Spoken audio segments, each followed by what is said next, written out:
What's good, YouTube? Welcome back to Grimm. Today we have a hilarious Dr. Phil video where he legit coaches this 40-something-year-old man on how to get a girlfriend. Yep, we are about to go on a cringe roller coaster, so strap yourself in and make sure you guys watch until the very end, as well as like this video if you enjoy my content, as it takes only 2 seconds and helps out the channel a ton. Without further ado, let's meet this guy. Okay, Adam says he's the 47-year-old relationship virgin. Out of hundreds of first dates he's been on, only 2 or 3 women have ever gone on a third date with him. So, big yikes to start things off. Yeah, he's not even young 40s either. Like, this dude is legit old enough to be a grandpa almost, and he apparently has only had a few women throughout his whole life that have ever wanted to go on multiple dates with him, and apparently he's never gotten past a third date. Is he just a super anxious dude that stumbles over his words and is awkward or something? Because I'm a pretty awkward person, and I have had way less of a struggle with dating than he has. I'm not saying that to flex, like, trust me, I have not been on a date in forever. I'm not trying to be like, oh yeah guys, I go on dates all the time. But I mean, I don't care who you are,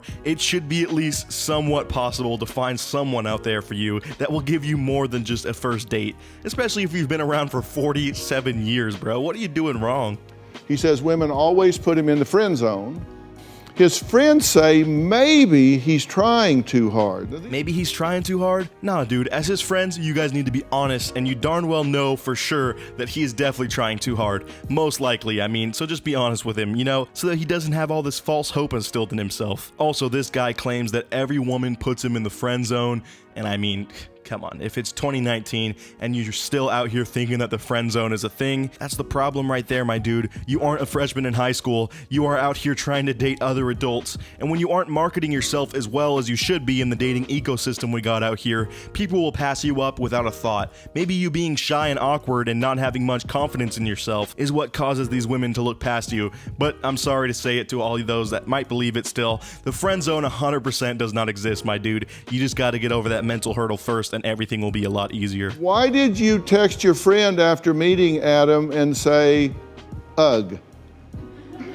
Well, by the end of the day, he just came off a little bit too strong. Ah, okay, so he's one of those guys where he sees a chance of being with a girl and just pounces like a hungry lion cub. Dude, you gotta be smooth and confident, and it's almost more like casual, you know? He's probably out here asking women how many kids they want and what their dream wedding is like right after meeting them and trying to plan out their life together 5 minutes into their conversation, which is just not the thing to be doing, obviously, okay? So, by the way, later on, Dr. Phil actually coaches him into dating, like literally puts an earpiece in his ear, but we're not getting to that quite yet. Firstly, he gets a group call going for this guy, and he pulls in this girl that straight up curved him at some barbecue she was having last year after he came on way too strong and weirded her out a little bit, and has this guy's 2 best friends on here as well that are trying to get him to be normal, you know, so that he can actually find a date, and both of them agree that he is just way too thirsty, basically. You know, I think it would be really hard to not be a thirst machine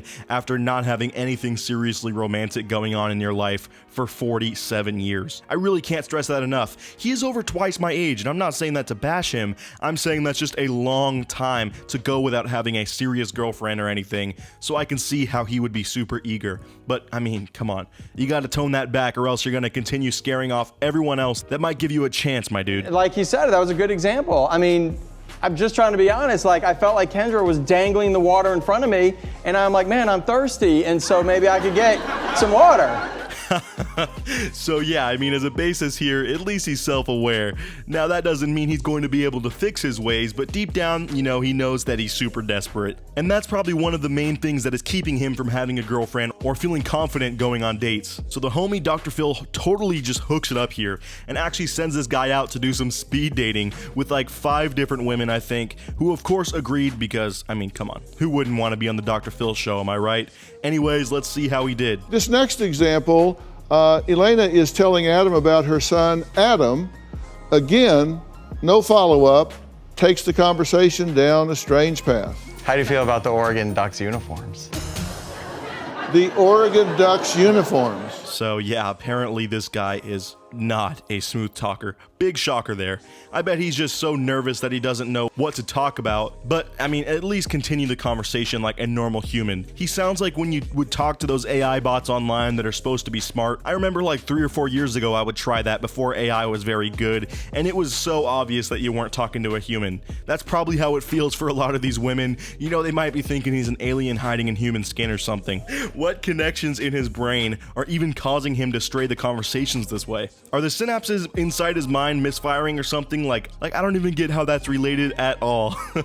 Obviously, at that point, I mean, you should try to dive deeper and get to know more about this topic that she brought up, first of all, not just transition to sports uniforms. Again, there's more to the story. She said she's from Oregon, and so anyone involved with sports or anything, and we had talked about sports, said that every woman is shaking her head no at me right now, but...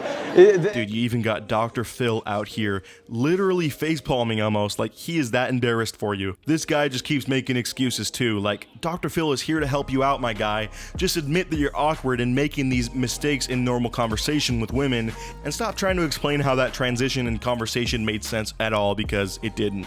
No, I'm wanting you to learn from it. I hear you. I really am, because now I'm like, I can't wait to go out and listen and follow up and do it. Okay, to be honest, the fact that it took him 47 years and appearing on the Dr. Phil show to realize that he should probably be actively listening when talking to these women on dates and following up with what they had to say is kind of astonishing. That's the most obvious thing ever and shouldn't be exclusively for dates either. Look, that should be something you know to do in any conversation ever. I honestly hate talking to people that aren't good listeners.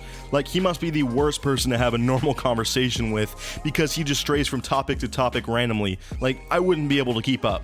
Adam, I just want you to ask her to tell you more about herself that you're really interested in getting to know her. I definitely want to get to know you more. This is straight out of an early 2000s TV show on MTV, or maybe a movie right here.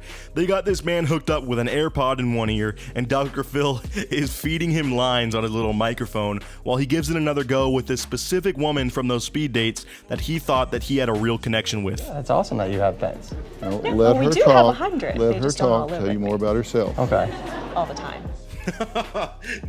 No, dude, this is so awkward. You got the smooth operator, Dr. Phil, speaking all soft like, bro, you gotta chill. Stop talking when you ask her a question. Just let her answer it instead of just blabbering on, alright? That's not good. You need to stop that. And this guy's just talking on and on. Hey, you guys made it pretty far into this video, so real quick, I'm gonna ask you to like this video, subscribe, and hit the notification bell in the next 5 seconds. And if you can do all of that, I'm gonna reward you with your very own Transformer. I mean, to me, it's a normal car. You know, I haven't quite figured out how to get it to transform yet, but maybe you can figure it out. Anyways, enjoy your new Honda.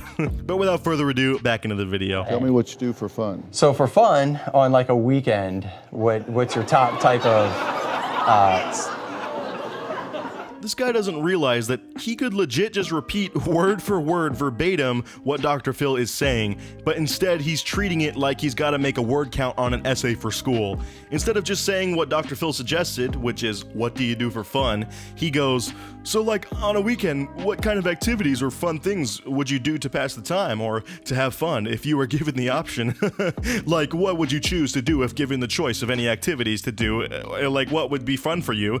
Like, this dude is having a mini stroke every time he is forced to utter out a sentence, and I feel really bad for him, but you know, he's got to learn somehow. So the next question that Dr. Phil asks this guy to ask her is what her dream date is, and to that she kind of goes on and says that she doesn't have one in particular, but her dream date would be, you know, just anything with someone that makes her feel comfortable, where she's not stressed about or worrying about how she looks or what to say next, you know, someone that she just naturally clicks with. And to that, he has him say this in return. That's Well, my you dream sure date. make me feel comfortable. What about you? Well, before I answer that, Okay. I have to say you definitely make me feel comfortable. Good. So that's a good thing. So, so that's great. You're on your dream date. No, I'm just kidding. Yes, dude. Wins on wins on wins, my guy. Dr. Phil is helping this dude out a lot, and he's actually doing pretty well. I love how invested the audience is. Like I said, everyone in the building is just hyped for this dude. Like, I wonder if they can hear them cheering in the green room or wherever they are recording this. Hopefully it's in another building. You know, I'm guessing Dr. Phil has quite the recording space, because if not, that would be a little bit weird. So this was a hilarious and unique Dr. Phil video, to say the least. You know, in all the videos I've done of his, I don't think I've seen him help anyone with dating before. So, I mean, at least we got this guy to kind of do a guinea pig run of this. I would like to see him do more of this, honestly, because I'm sure there are tons of really awkward late 40-year-olds out there, and it's hilarious to see them work through this stuff. Who knows, maybe some of you guys learned something about dating today too. If that's the case, then sweet. Good luck to you. Anyways, I'll see you in the next video, and until then, peace out.